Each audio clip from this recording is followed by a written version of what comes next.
చారిత్రక ప్రాధాన్యమైనటువంటి ఈ పల్నాడు డిస్ట్రిక్ట్ ని డిస్ట్రిక్ట్ కి ఎస్పీగా నాకు ఈ అవకాశం ఇచ్చినటువంటి గౌరవ ముఖ్యమంత్రి గారికి, మా డీజీపీ గారికి, మా సీనియర్ ఆఫీసర్స్ అందరికీ కూడా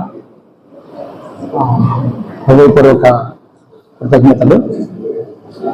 ఈ మధ్యకాలంలో ఎలక్షన్స్ జరిగిన దగ్గర నుంచి కూడా పల్నాడు డిస్ట్రిక్ట్ గురించి నెంబర్ ఆఫ్ ఇష్యూస్ అవి చూడడం జరిగింది. ఇక్కడ కూడా చాలా సమస్యలు రావడం జరిగింది.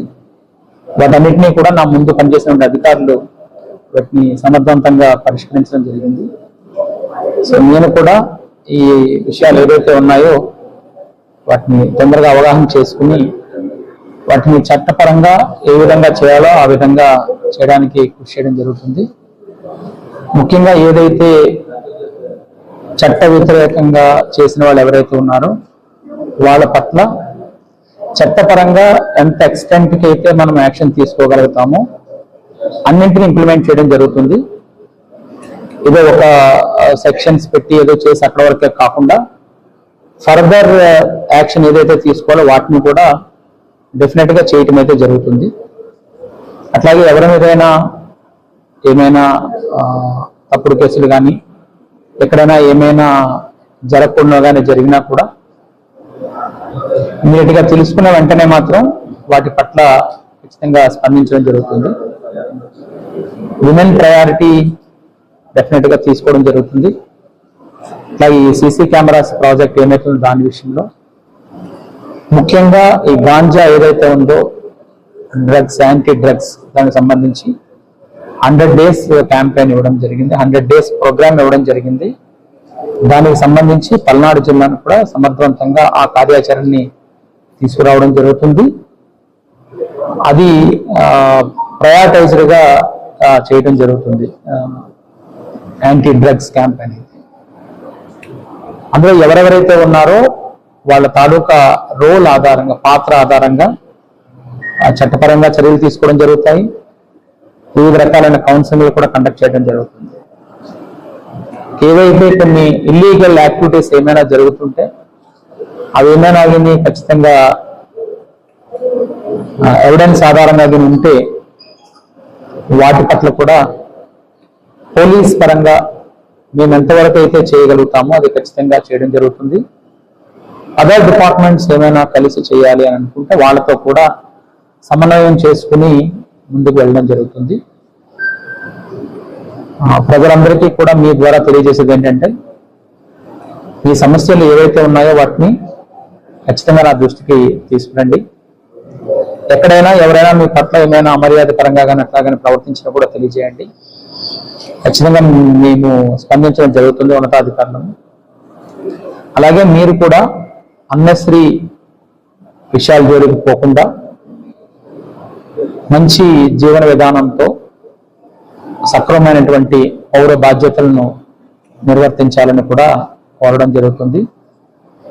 ఎవరైనా మిమ్మల్ని అన్నెసరీగా ఇన్వెస్టిగేట్ చేసినా కూడా అనవసరమైనటువంటి వాటికి వెళ్ళి మీ తాలూకా వాల్యుబుల్ లైఫ్ ఏదైతుందో దాన్ని వేరే విధంగా పోనీయకుండా చూసుకోమని కూడా తెలియజేయడం జరుగుతుంది.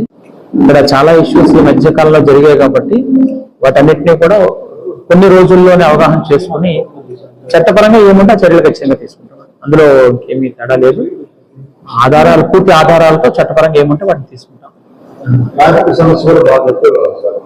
ట్రాఫిక్ అనేటువంటిది అయితే మనం ఒకసారి జంక్షన్స్ అన్ని చూడాల్సి ఉంటుందండి. రిలవెన్సీ ఆఫ్ డిఫికల్టీ ఏముందో చూసి దాని అవునండి ఒకసారి వెరిఫై చేసిన తర్వాత దాన్ని బట్టి మనం ప్లాన్ చేస్తాం. అంటే ఈ జంక్షన్స్ కానీ డెన్సిటీ ఆఫ్ వెహికల్స్ కానీ వీటిని చూసిన తర్వాత దాని ఆధారంగా మనం ఇలా చేయాలంట. ఇంకా ఎనీ మోర్ ఖచ్చితంగా ఇన్వాల్వ్ చేస్తామండి. ఇంతకుముందు మీరు యాంటీ ర్యాగింగ్ స్క్వాడ్స్ చూశారు. ఇప్పుడు ఖచ్చితంగా ఈ యాంటీ డ్రగ్ అంబాసిడర్స్ కానీ యాంటీ డ్రగ్ స్క్వాడ్స్ కానీ ఆయా కాలేజీలో పెడతాము. మీకు కూడా చాలా మందికి ఇన్ఫర్మేషన్ ఉంటుంది కాబట్టి so you please text me or talk to me directly. First of all ఆ కాలేజెస్ అందరూ all colleges not only 1 or 2 అండి, all colleges with in a short period నేను ఇంటరాక్ట్ అవుతాను ఆ యాజమాన్యాలన్నిటితో కూడా. వాళ్ళ నుంచి అవసరమైతే ప్రతి కాలేజ్ నుంచి కూడా ఒక డిగ్నిటరీ ఎవరైతే ఉంటారో వాళ్ళని తీసుకోవడం జరుగుతుంది. వాళ్ళతో ఒక వాట్సాప్ గ్రూప్ కూడా రెడీ చేసి జరుగుతుంది.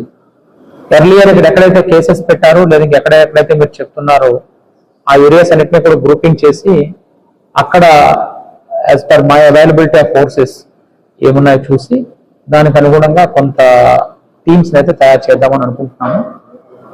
అవి కూడా ఒకసారి ఒక 1 week అట్లా ఈ టైంలో వీటన్నిటిని కూడా ప్లాన్ చేద్దామండి. పర్మిషన్ లేని హాస్టల్స్ ఉన్నాయి సార్, ఏ పర్మిషన్ లేకుండా ఓన్ పెట్టుకునే హాస్టల్స్ ఉన్నాయి. ఈ హాస్టల్స్ లోనే ఎక్కువగా జరుగుతుంది.